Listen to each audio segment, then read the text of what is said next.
ఆదికాండము 34వ అధ్యాయము మొదటి నుంచి చివరి వరకు. లేయా యాకోబునకు కనిన కుమార్తె అయిన దీనా ఆ దేశపు కుమార్తెలను చూడవెళ్ళెను. ఆ దేశము నేలిన హవ్వీయుడైన హమోరు కుమారుడగు షెకెము ఆమెను చూచి ఆమెను పట్టుకొని ఆమెతో శయనించి ఆమెను అవమానపరిచెను. అతని మనస్సు యాకోబు కుమార్తె అయిన దీనా మీదనే ఉండెను. అతడు ఆ చిన్నదాన్ని ప్రేమించి ఆమెతో ప్రీతిగా మాట్లాడి, ఈ చిన్నదాన్ని నాకు పెండ్లి చేయమని తన తండ్రి అయిన హమోరును అడిగెను. తన కుమార్తెను అతడు చెరిపెనని యాకోబు విని, తన కుమారులు పశువులతో పొలములలో నుండినందున వారు వచ్చి వరకు ఊరకుండెను. షెకెము తండ్రియగు హమోరు యాకోబుతో మాట్లాడుటకు అతని యొద్దకు వచ్చెను. యాకోబు కుమారులు ఆ సంగతి విని పొలములో నుండి వచ్చిరి. అతడు యాకోబు కుమార్తెతో శయనించి ఇశ్రాయేలు జనములో అవమానకరమైన కార్యము చేసెను. అది చేయరాని పని గనుక ఆ మనుషులు సంతాపము పొందిరి. వారికి మిగులు కోపము వచ్చెను. అప్పుడు హమోరు వారితో, షెకెము అను నా కుమారుని మనస్సు నీ కుమార్తె మీదనే ఉన్నది. దయచేసి ఆమెను అతనికిచ్చి పెండ్లి చేయుడి. మీ పిల్లలను మాకిచ్చి మా పిల్లలను మీరు పుచ్చుకొని మాతో 1000 మంది మా మధ్య నివసించుడి. ఈ దేశము మీ ఎదుట ఉన్నది. ఇందులో మీరు నివసించి వ్యాపారము చేసి ఆస్తి సంపాదించుకొనుడని చెప్పెను. మరియు షెకెము, మీ కటాక్షము నా మీద రానీయుడి. మీరేమి అడుగుదురో అది ఇచ్చెదను. ఓలియు కట్నమును ఎంతైనను అడుగుడి, మీరు అడిగినంత ఇచ్చెదను. మీరు ఆ చిన్నదాన్ని నాకు ఇయ్యుడని ఆమె తండ్రితోనూ ఆమె సహోదరులతోనూ చెప్పెను.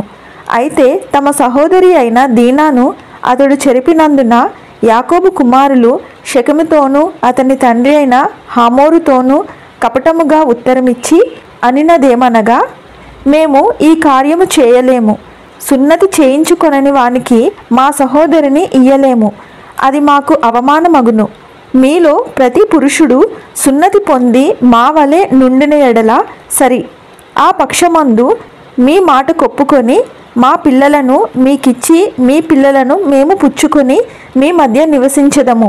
అప్పుడు మనము ఏకజనమగుదుము. మీరు మా మాట విని సున్నతి పొందని ఎడల మా పిల్లలను తీసుకొని పోవుదుమని చెప్పగా, వారి మాటలు హమోరుకును హమోరు కుమారుడైన షెకెముకును ఇష్టముగా నుండెను. ఆ చిన్నవాడు యాకోబు కుమార్తెయందు ప్రీతి గలవాడు గనుక అతడు ఆ కార్యము చేయుటకు తడువు చేయలేదు. అతడు తన తండ్రి ఇంటి వారందరిలో ఘనుడు. హమోరును అతని కుమారుడైన షెకెమును తమ ఊరి గవిని యొద్దకు వచ్చి తమ ఊరి జనులతో మాట్లాడుచు, ఈ మనుష్యులు మనతో సమాధానముగా నున్నారు గనుక వారిని ఈ దేశమందు ఉండనిచ్చి ఇందులో వ్యాపారము చేయనీయుడి. ఈ భూమి వారికిని చాలినంత విశాలమై ఉన్నది గదా. మనము వారి పిల్లలను పెండ్లి చేసుకొని మన పిల్లలను వారికి ఇత్తుము. అయితే ఒకటి, ఆ మనుష్యులు సున్నతి పొందునట్లు మనలో ప్రతి పురుషుడు సున్నతి పొందని ఎడలనే మన మాటకు వారు ఒప్పుకొని మనలో నివసించి ఏకజనముగా నుందురు. వారి మందలు, వారి ఆస్తి, వారి పశువులన్నీ మనవగును గదా. ఎట్లయినను మనము వారి మాటకు ఒప్పుకొందుము. అప్పుడు వారు మనలో నివసించెదరనగా హమోరును అతని కుమారుడగు షెకెమును చెప్పిన మాట అతని ఊరి గవిని ద్వారా వెళ్ళువారందరూ వినిరి. అప్పుడతని ఊరి గవిని ద్వారా వెళ్ళువారిలో ప్రతి పురుషుడు సున్నతి పొందెను.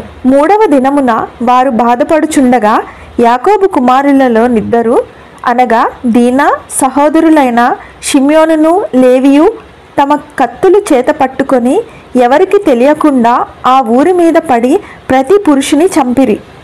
వారు హమోరును అతని కుమారుడైన షెకెమును కత్తివాత చంపి షెకెము ఇంట నుండి దీనాను తీసుకొని వెళ్ళిపోయిరి. తమ సహోదరిని చెరిపినందున యాకోబు కుమారులు చంపబడిన వారు ఉన్న చోటికి వచ్చి ఆ ఊరు దోచుకుని వారి గొర్రెలను పశువులను గాడిదలను ఊరిలోనిదేమి పొలములోనిదేమి వారి ధనము యావత్తును తీసుకొని వారి పిల్లలనందరినీ వారి స్త్రీలను చెరపట్టి ఇండ్లలోనున్నదంతయు దోచుకునిరి. అప్పుడు యాకోబు షిమ్యోనును లేవీని చూచి మీరు నన్ను బాధపెట్టి ఈ దేశ నివాసులైన కనానీయులలోనూ పెరిజ్జీలలోనూ అసహ్యునిగా చేసితిరి. నా జనసంఖ్య కొంచెమే, వారు నా మీదకి గుంపుగా వచ్చి నన్ను చంపెదరు. నేనును నా ఇంటివారును నాశనమగుదుమని చెప్పెను. అందుకు వారు, వేశ్య ఎడల జరిగించినట్లు మా సహోదరి ఎడల ప్రవర్తింపవచ్చునా అనిరి. ఆదికాండము 34వ అధ్యాయము పూర్తి అయినది. ఆమెన్.